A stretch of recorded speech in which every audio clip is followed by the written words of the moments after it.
Halo Sobat Belajar, bagaimana nih Sobat Belajar kabarnya di rumah? Semoga Sobat Belajar selalu dalam keadaan sehat ya. Karena kita kan sudah mau mendekati yang namanya ujian UTBK nih. Nah, Sobat Belajar tentu saja persiapannya sudah sejauh mana? Nah, Kak Abi di sini akan menemani Sobat Belajar semua. Kita akan ngebahas tentang soal-soal ujian UTBK nih. Jadi tentang apa aja sih yang biasanya soal sejarah yang keluar di sana di ujian UTBK. Nah, kali ini topiknya nih menarik nih Sobat Belajar. Jadi kita akan ngebahas tentang yang namanya pergerakan nasional di Indonesia. Jadi semua soal-soal yang Kak Abi tampilin di sini adalah tentang yang namanya soal-soal UTBK yang berkaitan tentang pergerakan organisasi nasional di Indonesia, kayak gitu.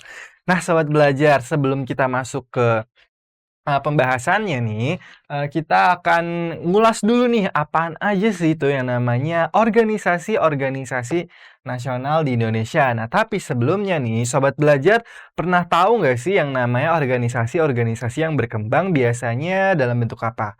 Misalnya, perkembangan dalam bentuk budaya kah, sosial kah, politik kah, atau apa nih?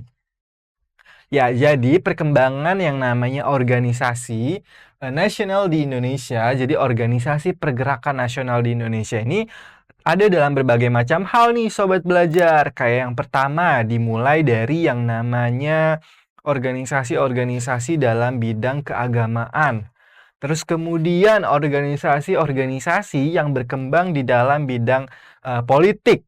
Nah, terus ada juga yang namanya sosial, ada juga yang berkembang di dalam bidang kebudayaan, kayak gitu. Jadi, organisasi pergerakan nasional di Indonesia yang berkembang ini terjadi dalam beberapa bidang nih, Sobat Belajar. Nah, nanti Kak Abi akan ngebahas ya. Dan satu lagi nih, sebelum kita lanjut, Kak Abi mau kasih tahu Sobat Belajar semua. Jadi kalau misalnya kita ngebahas organisasi, dulu berawalnya mungkin organisasi tersebut dibentuk hanya untuk sebuah organisasi.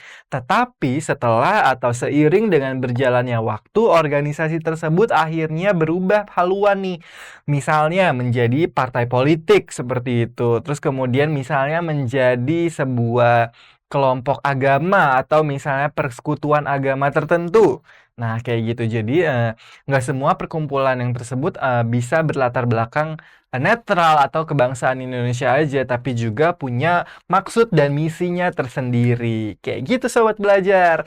Nah, Sobat Belajar, langsung aja yuk Kak Abi mau ngebahas gimana sih tentang pergerakan politik di Indonesia, atau misalnya tentang pergerakan nasional yang ada di Indonesia. Oke, kita lihat dulu pergerakan nasional di Indonesia ini. Wah, ini dia nih. Ini adalah pergerakan-pergerakan nasional di Indonesia nih. Jadi kira-kira yang Sobat Belajar wajib tahu ada 5 ya. Apaan aja sih kita lihat. Nah, di sini yang pertama ada yang namanya Sarekat Islam. Wah, ini Sarekat Islam kalau dari namanya Sobat Belajar mungkin bisa langsung nilai kalau misalnya ini berlatar belakang agama. Tapi nanti kita lihat apakah benar berlatar belakang agama. Terus nanti kemudian yang kedua kita akan ngebahas tentang yang namanya organisasi Budi Utomo. Nah, ini dia. Jadi Budi Utomo itu nama organisasi ya, Sobat Belajar, bukan nama orang.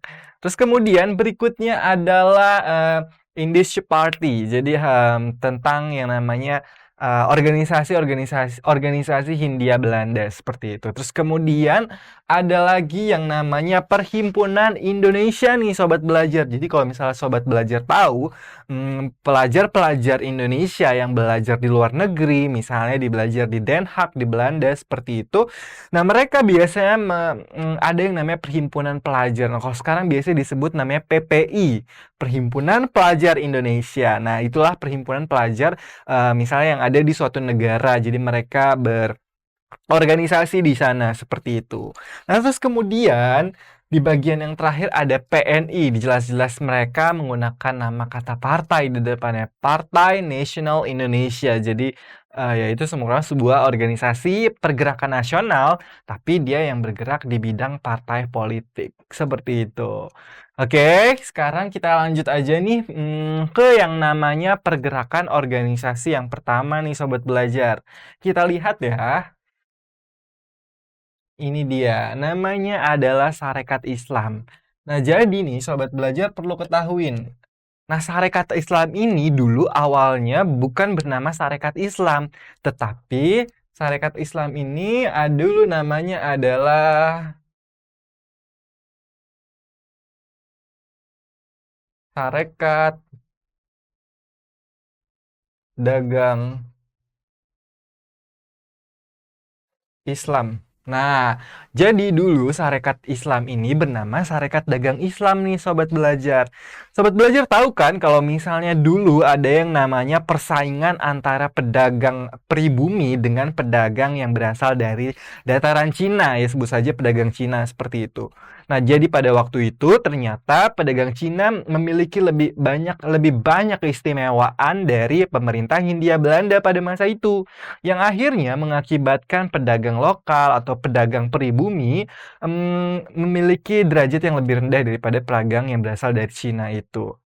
Akhirnya para pedagang itu membentuk suatu perhimpunan pedagang, yaitu namanya Serikat Dagang Islam. Jadi yang awalnya berfokus hanya pada yang namanya perdagangan, terus kayak tips and trick lah kalau misalnya zaman sekarang, cara cara agar untung misalnya. Terus kalau misalnya terus juga ada tentunya pelajaran tentang agama Islam.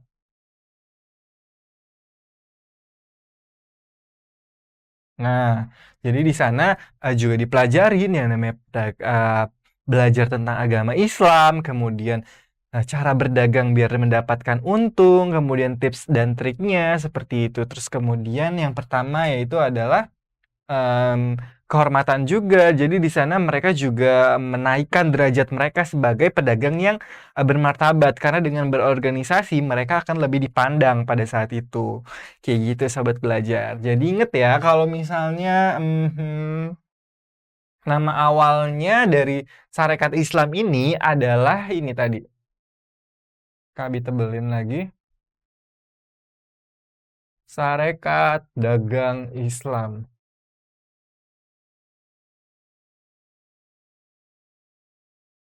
Islam. Nah, kayak gitu. Oke, sekarang kita udah selesai Sarekat Dagang Islam. Kabi hanya snap-snap aja ngebahasnya karena kita mau fokus ke yang namanya ini pembahasan soal UTBK-nya. Oke, kita langsung aja lanjut ke organisasi pergerakan yang kedua. Kira-kira apa? Kita lihat berikutnya.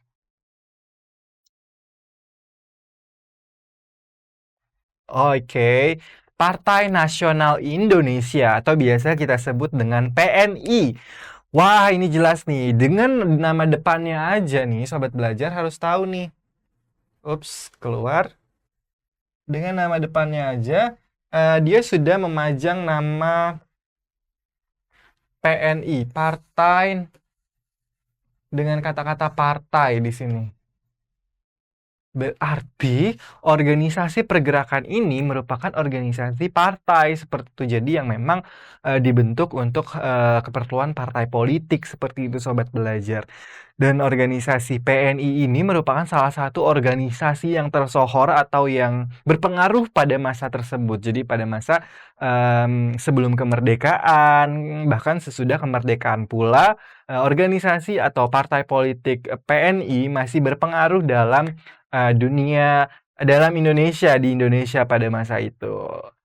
Nah, ini kita lihat ya di sini gambarnya segitiga, terus kemudian ada lambang bantengnya seperti itu.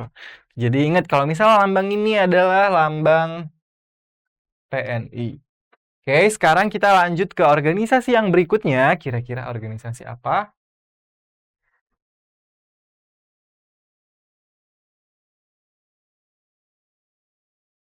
Nah, oh ini Perhimpunan Indonesia. Nah, jadi seperti yang tadi Kak Abi bilang nih, Sobat Belajar, ternyata Perhimpunan Indonesia juga menjadi sebuah organisasi yang bergerak untuk membangun Indonesia nih. Karena apa? Jadi ternyata organisasi ini kan adanya di luar negeri ya, bukan di Indonesia. Jadi mereka putra daerah, putra bangsa yang kuliahnya di luar negeri, yang menuntut ilmu di luar negeri, mereka membentuk perhimpunan ini, Perhimpunan Indonesia. Nah, Perhimpunan Indonesia nih Sobat Belajar. Nah, kalau misalnya kita tarik di zaman sekarang, namanya seperti yang tadi Kak Abi sudah bilang, Himpunan Pelajar Indonesia. Jadi ditambahin kata pelajar di sini.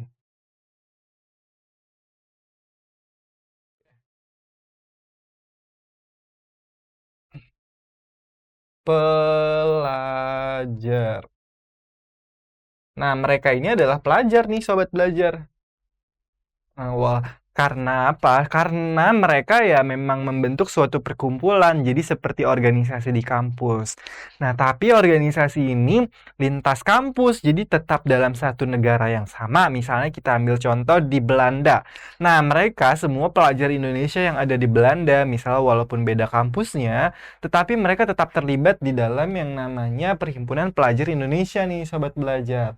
Nah, kalau misalnya kita lihat fotonya memang ya wajah-wajah masih muda gitu walaupun memang memiliki look yang lebih dewasa seperti itu. Tapi mereka ini merupakan ya anak-anak bangsawan seperti itu. Sobat Belajar harus tahu karena pada masa itu semua orang yang bisa menempuh pendidikan bahkan sampai ke luar negeri adalah mereka yang memiliki latar belakang ya keluarga yang berada seperti itu. Makanya ini terlihat nih dari foto sini aja mereka fotonya pakai tuxedo rame-rame seperti itu. Oke, sekarang kita akan lanjut ke namanya pergerakan nasional berikutnya. Kira-kira organisasi apa? Kak Abi akan lanjutin. Ini berikutnya adalah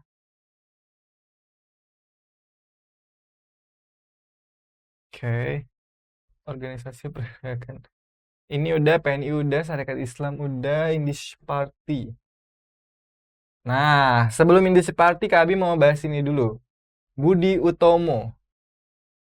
Nah, jadi organisasi Budi Utomo ini merupakan organisasi pergerakan nasional nih Sobat Belajar yang bergerak di bidang yang namanya di bidang ekonomi, politik, budaya, apakah agama. Nah, kita akan ketahui nanti karena nanti Kak punya soal tentang yang namanya organisasi Budi Utomo ini bergerak dalam bidang apa. Nah, jadi ternyata nih organisasi Budi Utomo ini adalah organisasi yang dibentuk awalnya oleh mahasiswa kedokteran nih Sobat Belajar. Jadi semua yang di sini itu adalah berasal dari yang namanya mahasiswa kedokteran. Nah, jadi organisasi ini dibentuk sama mahasiswa-mahasiswa kedokteran nih Sobat Belajar. Kayak gitu yang akhirnya awalnya mereka cuma berfokus sama yang namanya pendidikan, kemudian mereka hanya berfokus sama yang namanya culture seperti itu. Terus kemudian mereka hanya berfokus sama kegiatan sosial.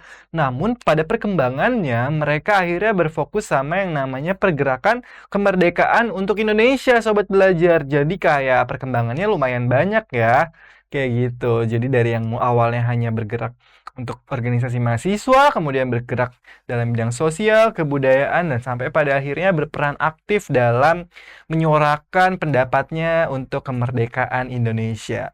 Oke, itu adalah organisasi Budi Utomo dan organisasi ini sangat terkenal sampai pada akhirnya kalau misalnya kita melihat di zaman sekarang nih akhirnya nama Budi Utomo itu digunakan oleh SMA Negeri 1 Jakarta. Nah, kalau misalnya sobat belajar yang ada di luar Jakarta pasti jarang ya dengar nama SMA 1 Jakarta. Ya karena SMA 1 Jakarta sudah dikasih nama istimewa yaitu namanya Budi Utomo. Jadi kalau misalnya kamu SMA di mana? Oh, saya di Budi Utomo. Seperti itu langsung ngomongnya. Bukan SMA Negeri 1 lagi. Kayak gitu Sobat Belajar. Jadi guna menghormati organisasi tersebut yang telah berperan aktif dalam membuat kemerdekaan Indonesia. Oke, itulah tadi organisasi Budi Utomo. Sekarang kami mau kasih tahu Sobat Belajar semua. Oke, tentang yang namanya organisasi yang terakhir. Kira-kira apa? Yaps, ini dia. Indie Party. Jadi organisasi ini adalah organisasi yang berjalan di bidang seperti yang tadi, ada politik, sosial, budaya, kayak gitu. Terus kemudian Sobat Belajar pasti sudah pada tahu dong sama ketiga tokoh nih yang ada di gambar ini. Kira-kira siapa? Jadi sebelum Kak Abi kasih tahu nih, mereka adalah ini penemu atau bukan penemu, lebih tepatnya kayak founding father, seperti pendirinya lah dari yang namanya organisasi ini. Nah, organisasi ini dibentuk oleh mereka bertiga. Kira-kira siapa? Ada yang tahu? Dari mukanya aja sebenarnya sudah kelihatan. Kita tulis. Kak Abi akan kasih tahu siapa sih mereka ini. Nah, jadi Indie Party ini didirikan oleh ketiga tokoh ini. Namanya adalah tokoh tiga serangkai ya, kalau misalnya Sobat Belajar tahu. Nah, jadi tokoh tiga serangkai ini kira-kira ada yang tahu namanya siapa? Nah, ini dia. Ganti deh warna merah. Jangan deh warna warna kuning aja tetap. Jadi di Party ini adalah tiga tokoh utama, yaitu yang pertama ada yang namanya Ki Hajar Dewantara. Ki Hajar. Terus kemudian yang berikutnya ada yang namanya Dos Dreker. Dos Dekker. Terus yang terakhir, kira-kira ada yang tahu namanya siapa? Ya, itu adalah Mangun Kusumo. Mangun, sorry salah. Nah, Mangun. Nah, Mangun Kusumo. Jadi ketiga tokoh ini adalah merupakan ini seorang founding father-nya nih. Wah, jadi kayak ya penemunya seperti itu, pembangun dari gerakan yang namanya Indie Party. Kayak gitu. Nah, ini salah satu organisasi yang pergerakannya juga sangat mempengaruhi kemerdekaan Indonesia nih, Sobat Belajar. Nah, makanya Sobat Belajar perlu tahu tentang organisasi ini. Oke, karena waktunya sudah berjalan, kami akan lanjutkan ke pembahasan yang namanya soal-soal UTBK-nya nih. Wah, Sobat Belajar pasti sudah pengen buru-buru kan ngerjain yang namanya soal UTBK biar kita cepat latihan. Kita keluar dulu dari sini. Nah, ini dia latihan soal UTBK. So, jadi Kak Abi udah nyiapin beberapa soal di sini. Tentu saja soal yang Kak Abi tayangkan di sini adalah soal-soal yang lumayan sering yang keluar di ujian UTBK nih, Sobat Belajar. Tentu saja nih yang berhubungan sama yang namanya pergerakan nasional dan organisasi-organisasi yang tadi sudah Kak Abi paparkan. Nah, kira-kira kayak gimana pertanyaannya? Kita lihat yang nomor pertama. Nah, pertanyaan yang pertama adalah kita baca bareng-bareng. Latar belakang berdirinya Budi Utomo. Nah, kira-kira apa sih ini latar belakang berdirinya Budi Utomo?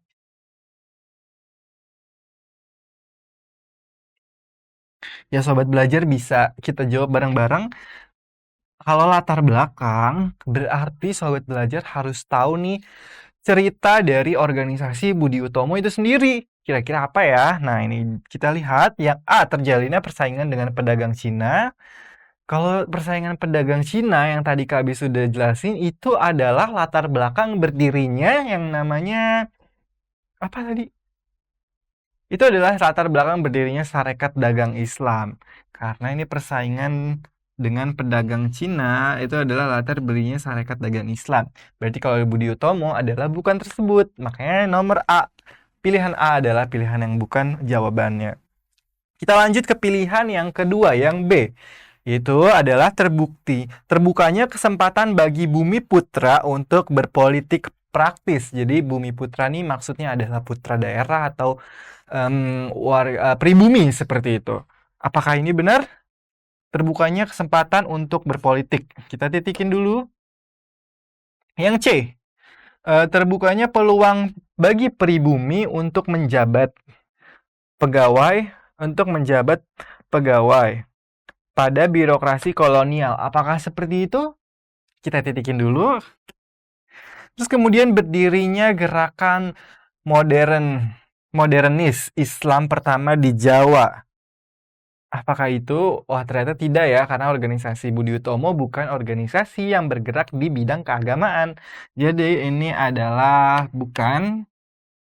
Terus yang E, dilancarkannya gerakan penggalangan beasiswa bagi pelajar-pelajar Jawa oleh Dr. Wahidin Sudirososodo. Apakah itu jawabannya? Ya, ternyata benar itu jawabannya. Jadi jawabannya adalah yang E nih, sobat pelajar. Jadi awalnya adalah sebuah gerakan untuk menggalang dana nih sebenarnya. Jadi gerakan untuk mencari beasiswa seperti itu sampai pada akhirnya mereka sesering itu berkumpul yang akhirnya membuat mereka menjadi sebuah organisasi atau perkumpulan yang lebih berfaedah seperti itu. Itulah awal berdirinya dari organisasi Budi Utomo, sobat belajar. Nah, sekarang sudah tahu kan latar belakang berdirinya Budi Utomo. Oke, ini udah nomor 1 jawabannya yang E ya. Sekarang kita akan lanjut ke nomor yang kedua. Ya, kita lanjut nomor kedua. Kira-kira apa ya pertanyaannya? Nah, ini dia. Oke, soal sebab akibat. Nah, perlu sobat belajar ketahui nih. Jadi soal sebab akibat ini juga lumayan banyak yang muncul di soal-soal ujian UTBK nih. Bahkan porsinya tuh bisa sampai 50-50 ya terkadang, atau mungkin porsinya porsinya 30 dibanding 70. Jadi 30-nya adalah soal sebab akibat, 70-nya soal pilihan ganda seperti yang tadi. Sekarang kita lihat soal sebab akibat ini. Budi Utomo berkembang menjadi organisasi nih sobat belajar yang moderat dan kooperatif terhadap Belanda dan evolusioner. Kemudian sebabnya adalah Cipto Mangunkusumo meninggalkan Budi Utomo. Wah, apakah benar? Jadi kita lihat di sini. Ini pernyataan ini adalah benar. Budi Utomo berkembang menjadi organisasi yang moderat ternyata sampai pada jadi perkembangannya kan tadi awalnya hanya pada organisasi yang bidang kayak misalnya mencari beasiswa seperti itu buat teman-temannya yang membutuhkan. Nah, namun akhirnya organisasi ini berkembang seperti itu menjadi organisasi yang moderat kayak gitu yang akhirnya membuat pemerintah Belanda nih khawatir nih dengan adanya yang namanya perkumpulan Budi Utomo ini. Gitu. Nah, kita lihat sebabnya. Sebab Cipto Mangunkusumo meninggalkan Budi Utomo. Apakah benar? Nah, jadi ternyata benar nih sobat belajar. Nah, Cipto Mangunkusumo ini akhirnya left dari komunitas ini. Jadi akhirnya pergi atau meninggalkan komunitas Budi Utomo ini. Kenapa si Cipto pergi? Karena dia sudah tidak sepaham sama organisasi tersebut, bukan karena tidak suka ya sobat belajar, tapi sudah tidak satu visi, sudah tidak satu misi seperti itu. Yang akhirnya membuat daripada nih aku bertahan lama-lama terus akhirnya berantem terus misalnya gitu. Akhirnya Cipto Mangunkusumo mengambil keputusan yang sangat berat, yakni meninggalkan organisasi yang telah ia bangun bersama teman-temannya itu. Jadi ini benar juga. Nah, kayak gitu cara jawabnya. Jadi kalau cara jawab soal sebab akibat, sobat belajar harus diteliti. Benar dan benar. Oke, kita akan lanjut ke jenis soal yang berikutnya. Ini adalah soal ketiga nih sobat belajar. Nah, soal ketiga. Ini soalnya sedikit, kita baca ya. Aktivitas Sarekat Islam meliputi bidang, nah ini yang tadi. Jadi aktivitas Sarekat Islam. Nah, tadi sobat belajar tahu ya, awal nama dari Sarekat Islam apa? Yaitu Sarekat Dagang Islam. Nah, jadi di sini dia ini bergerak di bidang apa? Nah, jadi ternyata ekonomi. Ya, benar karena mereka awalnya adalah komunitas berdagang seperti itu. Terus kemudian kita lihat apakah di bidang politik? Ternyata tidak gitu loh. Jadi dia tidak berkembang di bidang politik nih sobat belajar. Terus kemudian di bidang sosial, benar. Di bidang budaya ini enggak juga. Jadi dia nggak berkembang di bidang budaya. Jadi jawabannya adalah 1 dan 3 kayak gitu. Nah, itulah cara jawabnya. Jadi sobat belajar harus tahu dulu nih, organisasi tersebut, misalnya organisasi, kalau di sini soalnya adalah Sarekat Dagang Islam atau Sarekat Islam. Nah, dia berkembang di bidang apa? Sobat belajar harus tahu dulu. Organisasi tersebut adalah organisasi dibentuk oleh siapa, kemudian mempelajari apa, kemudian dia ngapain aja seperti itu. Nah, makanya akhirnya sobat belajar tahu kalau organisasi tersebut hanya berkembang di bidang-bidang tertentu saja. Kayak gitu. Nah, kita akan lanjut ke soal berikutnya.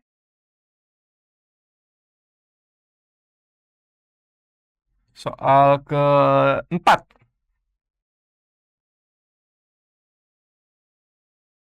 Soal keempat, kita baca bareng-bareng sobat belajar.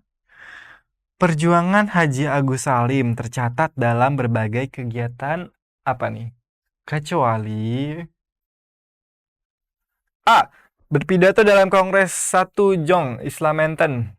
Yang B. Menjadi redaktur koran Hindia Baru. Yang C. Anggota Volksguard. Yang D. Sebagai Dwi Tunggal bersama Cokro Aminoto. Nah, maksudnya ini adalah wakil seperti itu. Terus kemudian yang E. Mendirikan Perhimpunan Indonesia bersama Muhammad Hatta. Jelas ya jawabannya.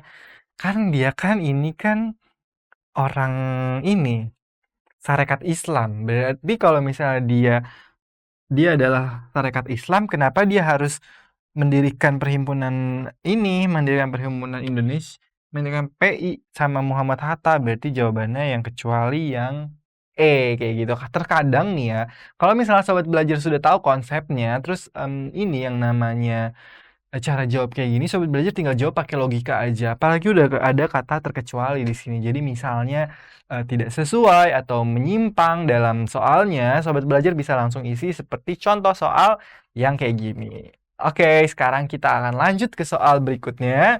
Kira-kira kayak gimana ya bentuknya?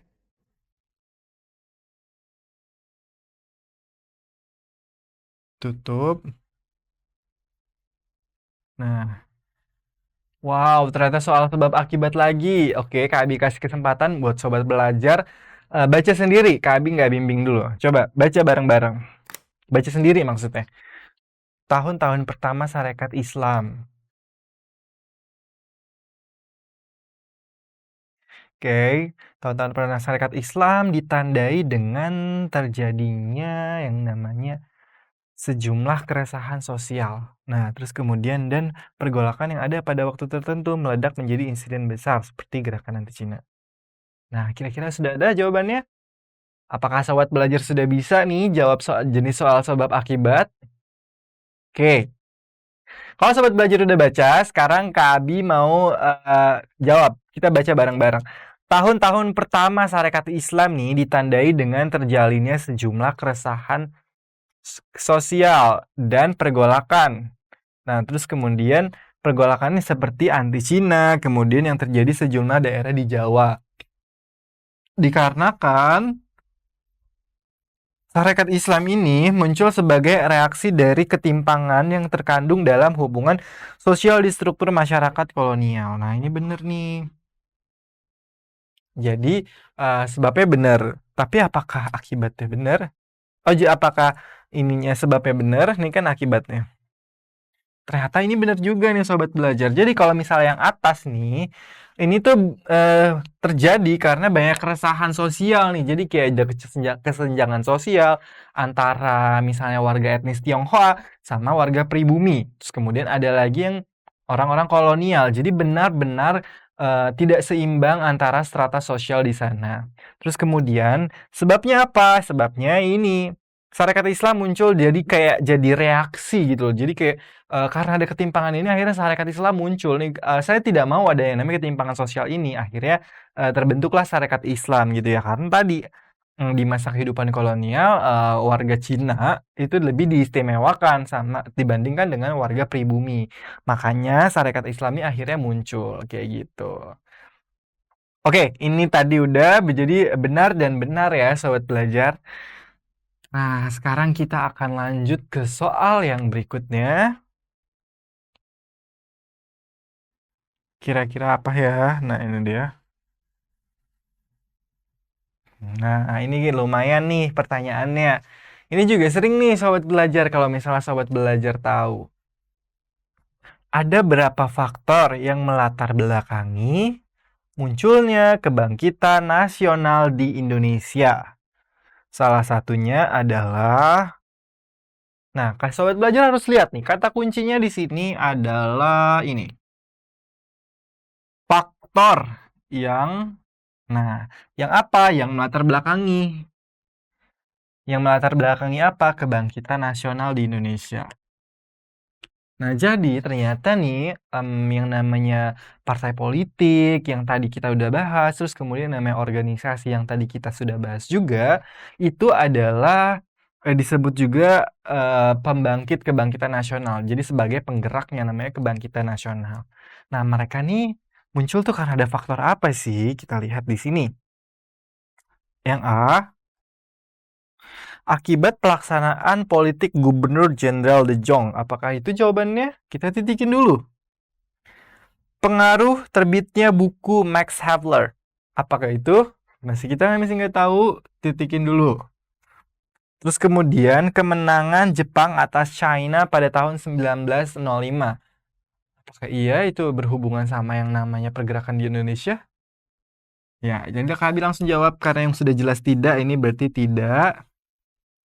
Terus yang D, penderitaan bangsa Indonesia.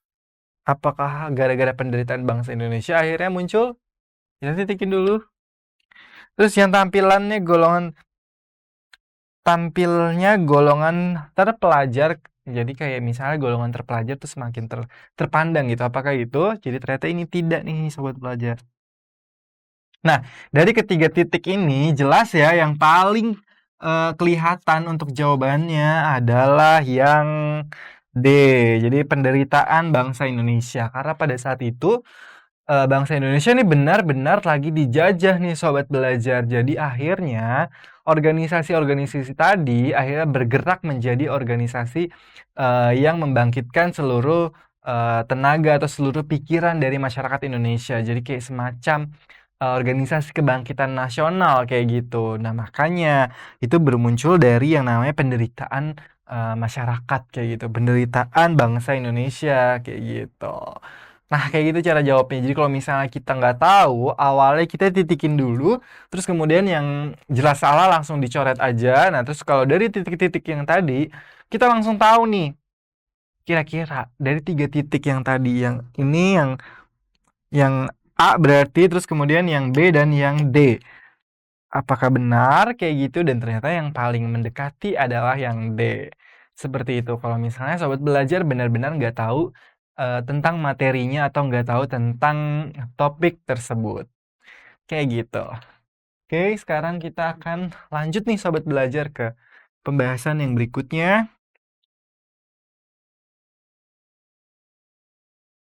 Nah, ini yang tadi. Nah, ini dia. Ini lumayan gampang nih sobat belajar. Bisa ya kita baca bareng-bareng? Oh, Kak Abi kasih kesempatan sobat belajar dulu deh buat jawab. Kira-kira apa ya isinya? Sobat belajar harus lihat kata kuncinya. Gerakan Reformis Islam. Wah, ini gerakan Reformis Islam. Jadi apa ya kira-kira? Ya, Tatot waktunya habis. Jadi ini jawabannya benar semua. Ini deh. Nah, jadi ini semuanya adalah gerakan reformis Islam nih sobat belajar. Jadi nggak perlu pusing-pusing. Kalau misalnya udah tahu benar semua ya udah langsung jawab benar semua. Nah, kita cari isinya. Terus kita akan lanjut ke jadi tadi. Jadi Muhammadiyah, tahu dong semua Muhammadiyah, gerakan reformis Islam. Jamiah Al-Irsyad. Jadi itu juga termasuk salah satu gerakan di bidang keagamaan Islam, di gerakan reformis Persatuan Indonesia, juga partai. Terus kemudian ada Nahdlatul Ulama juga seperti itu. Jadi mereka adalah keempat organisasi Islam yang memang menjadi atau berkembang menjadi sebuah gerakan yang reformis kayak gitu. Oke, kita akan lanjut ke soal berikutnya. Nah, ini dia kita sudah masuk ke 4 soal terakhir nih sobat belajar. Kira-kira apa? Surat kabar yang menjadi corong dari Indies Party. Kira-kira apa? Kak Abi kasih kesempatan sobat belajar untuk jawab. Kak Abi kasih waktu 5 second deh. 5, 4, 3, 2, dan 1. Oke. Kak Abi akan jawab ya. Kita jawab bareng-bareng. Ups. Oke. Sebentar.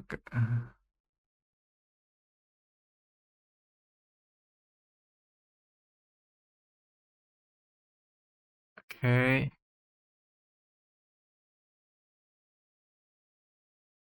Maaf ya sobat belajar tadi keluar. Nah, ini dia. Oh, ini yang tadi udah. Ini berarti. Nah, kira-kira nih apa sih yang menjadi corong dari organisasi Indie Party? Nah, berarti kalau misalnya itu surat kabar ya. Yang A, utusan Hindia. Utusan Hindia, bukan ya? Nah, dia bukan. Kami mau ganti warna dulu. Utusan Hindia bukan. Terus kemudian Medan Priai. Apakah itu? Karena kita nggak tahu, kita titikin dulu. Terus kemudian Indonesia Fridge. Apakah itu? Kita titikin dulu kalau nggak tahu. Indonesia Funbone. Bukan, jelas-jelas. Terus kemudian seharusnya ada yang E. Oh, ini dia. Yang E nyempil di sini, kurang enter. The Express ternyata. Apakah itu? Jadi kita ada 3 titik. B, C, dan D. B, C, dan E. Jadi Kak Abi kasih tahu nih ke sobat belajar semua, ternyata pada saat itu harian koran yang berkembang pada saat itu untuk yang namanya komunitas atau organisasi Indie Party itu adalah, nah ini dia, The Express nih sobat belajar isinya.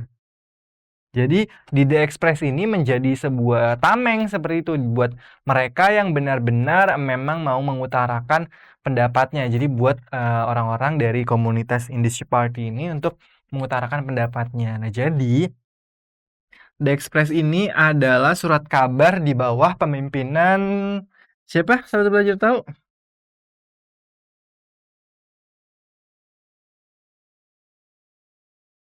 Dos Dekker ya, sobat belajar kayak gitu. Nah, jadi kan si Dos Dekker ini kan tadi kan 3 serangkai di Indie Party. Nah, selain menjadi founding father, si Dos Dekker ini juga mempunyai atau memiliki perusahaan media cetak, yakni Surat Kabar. Nah, di sana juga menjadi kayak sebuah pemikiran,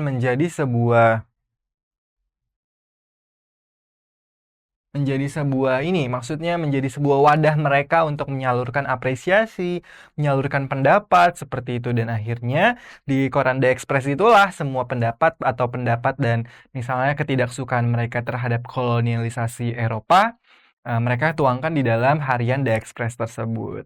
Kayak gitu sobat belajar. Oke, sekarang Kak Abi akan lanjut lagi ke nomor berikutnya. Ini sudah. Nah, kita sampai di 3 nomor terakhir nih sobat belajar. Kira-kira apa ya pertanyaannya? Nah, ini dia lumayan panjang. Kita baca bareng-bareng. Cita-cita Indie Party yang menumbuhkan sebentar. Nah, yang menumbuhkan semangat nasionalisme Indonesia. Cita-cita apa nih cita-cita mereka? Berarti cita-cita organisasi ini yang menumbuhkan semangat nasionalisme Indonesia. Semangat nasionalisme. Nah, kira-kira apa nih salah satunya? Apa meresapkan cita-cita kesatuan nasional, memberantas kebencian antar suku? Ini bukan ya. Karena pada saat yang namanya masa penjajahan Eropa atau masa kolonialisasi Eropa, itu Indonesia masih tidak ada tuh yang namanya membeda-bedakan ras antar suku di Indonesia. Jadi ya musuh kita satu sama-sama, yaitu adalah si kolonialisasi Eropa itu. Jadi yang B bukan. Terus kemudian yang C, memperbesar pengaruh pro-Hindia dalam pemerintahan. Enggak juga ya Sobat Belajar, yang ini salah. Yang D, pendidikan harus ditunjukkan untuk kepentingan ekonomi Hindia. Kok untuk kepentingan ekonomi Hindia? Berarti jelas salah ya Sobat Belajar. Dia tidak, dia nggak bergerak dalam bidang ekonomi sayangnya. Terus kemudian yang E, berusaha untuk memperoleh persamaan hak bagi semua orang Hindia Belanda. Nah, inilah yang dia tujuan utamanya. Jadi ini adalah kesetaraan, equality, persamaan hak bagi semua orang Hindia kayak gitu. Nah, disinilah tujuan dari mereka yang sebenarnya. Jadi mereka bertujuan untuk menyamakan hak dan kewajiban, kayak derajat seperti itu, dan bukan hanya orang Netherlands saja atau orang-orang yang berasal dari berkulit putih aja, tapi pribumi pun juga memiliki hak yang setara kayak gitu. Nah, sekarang yang kita akan lanjut ke nomor berikutnya nih Sobat Belajar, yaitu pertanyaan apa ya kira-kira yang kita dapat. Ini udah tahu ya cara jawabnya. Jadi tadi kalau misalnya jawabannya agak-agak mirip dan Sobat Belajar nggak tahu, dititikin dulu.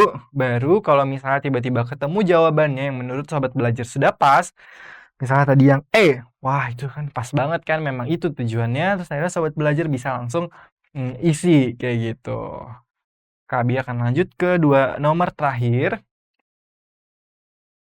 Nah, ini dia. Oke, kita baca bareng-bareng. Di bawah ini adalah organisasi yang pertama kali secara terang-terangan menyatakan diri sebagai partai politik. Nah, kira-kira organisasi apa ya? Nah, Sobat Belajar langsung aja jawab nih. Kabi akan kasih waktu buat pikirin. Kira-kira berapa second ya? 10 deh. 1, 2, 3. Oke, Kak ditungguin. Kira-kira apa nih yang di bawah ini adalah organisasi pertama kali yang terang-terangan menyatakan dia bukan organisasi biasa, tapi memang dia organisasi partai politik. A. Partai Sarekat Islam Indonesia, Indonesia Party, Perhimpunan Indonesia, Partai Nasional Indonesia, atau Partai Indonesia. Jelas ya, ini jawabannya sangat mudah Sobat Belajar, kita bisa isi langsung. Jadi inilah isinya, Kabi langsung kasih tahu.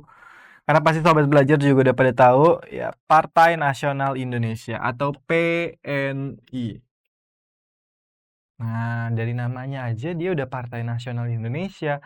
Nggak pakai nama-nama bernuansa Belanda lagi, jadi benar-benar nasionalis partai gitu loh. Nah, itulah yang dinamakan dengan organisasi yang latar belakangnya untuk kepentingan partai. Berarti kalau misalnya kepentingan partai, dia adanya di dalam bidang ekonomi, bidang politik maksud Kak kayak gitu. Jadi kan dia udah bergerak di bidang partai nih. Wah, berarti dia pasti lebih fokus sama yang namanya bidang politik kayak gitu.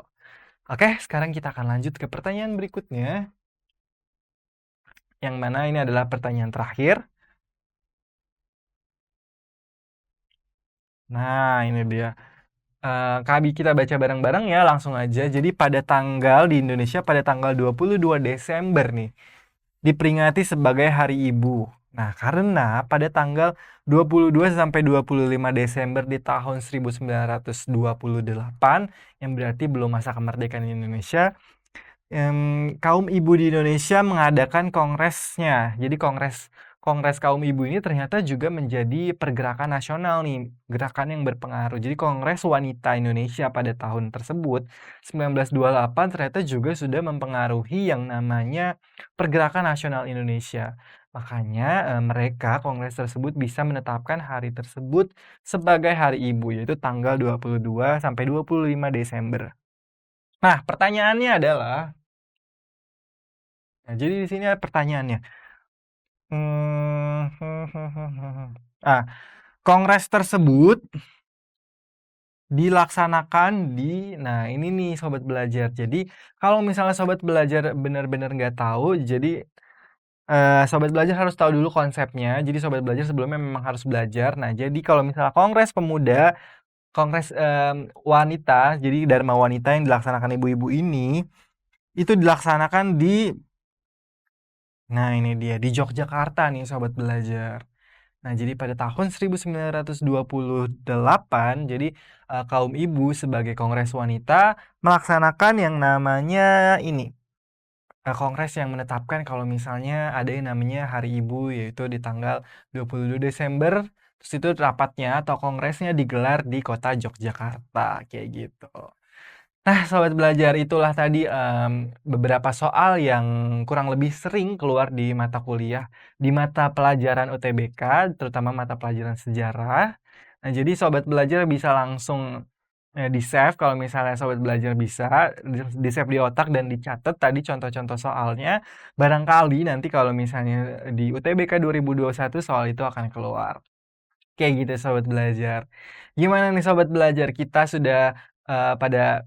sudah di penghujung sesi. Semoga sobat belajar sudah semakin ngerti sama yang namanya cara ngejawab soal pilihan ganda, terus kemudian cara ngejawab soal sebab akibat seperti itu. Karena soal-soal seperti itu juga lumayan sering nih sobat belajar untuk keluar di ujian-ujian kayak gitu. Nah, sobat belajar, gimana? Semoga sobat belajar sudah paham dan sudah memahami tentang yang namanya pergerakan nasional di Indonesia. Karena belajar itu mudah, ayo! Jangan lupa belajar, karena sekarang belajar itu mudah. Ayo belajar!